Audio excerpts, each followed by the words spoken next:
வணக்கம். ரொம்ப நாளாக எதாவது ப்ராஜெக்ட் பண்ணி பார்க்கலாம் நம்மகிட்ட இருக்க மெட்டீரியல் வச்சு ஒரு ஆசை. அதனால் இப்போ நம்ம பண்ணியிருக்க ப்ராஜெக்ட் பார்த்திங்கன்னா லோடு செல் வித் ஐஆர் சென்சாரை பேஸ் பண்ணி டூ வீலரில் ட்ரிபிள்ஸ் போகிறவங்கள ஃபைன் பண்ணி கண்ட்ரோல் பண்ணுற மாதிரி ஒரு ப்ராஜெக்ட்டு. இதுக்கு நம்ம ஒரு Arduino LCD motor driver motor wheel அப்புறம் கிளாம்ப்பு 5 வோல்ட் பஸ்ஸரு அதுக்கப்புறம் ஒரு regulator AC 3 IR sensor use பண்ணியிருக்கோம். வித் லோடு செல் டிரைவரோட யூஸ் பண்ணியிருக்கோம். இந்த லோடு செல் வந்து ஒரு 5 kg 5 வோல்ட்டில் ஆப்ரேட் ஆகிற லோடு செல்.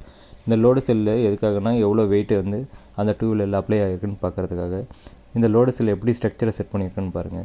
டாப்பு பாட்டமும் ஒரு ஷீட் வச்சு இடையில ஸ்க்ரூ மூலிமா லோடு செல் வந்து பிட்வீனில் இருக்க மாதிரி இது ஒரு 5 kg பாருங்கள் டவுன் பண்ணி இந்த லோடு செல் இருக்க மாதிரி ஏரோ மார்க்கோட ஃபிட் பண்ணியிருக்கோம். இதில் வந்து இருக்க எல்லா மெட்டீரியலுமே நம்மக்கிட்ட ரெடி ஸ்டாக் இருக்குது. இந்த ப்ராஜெக்ட்டில் எதாவது டவுட் வேணாலும் எங்களுக்கு வாட்ஸ்அப் பண்ணுங்கள், கமெண்ட் பண்ணுங்கள். ஃபுல் வீடியோ வேணும்னாலும் நீங்கள் கமெண்ட் பண்ணுங்கள், உங்களுக்கு அந்த வீடியோ லிங்க் ஷேர் பண்ணுறோம். இந்த ஆன் பண்ணோன்னா பார்த்தீங்கன்னா டிஸ்பிளேயில் இந்த மாதிரி வெல்கம்னு வரும். கிட்ட எல்லாமே ஆனில் இருக்குது. ஒர்க்கிங் வீடியோ ஃபுல்லாகவே வேணும்னாலும் எங்களுக்கு காண்டாக்ட் பண்ணுங்கள். தேங்க்யூ.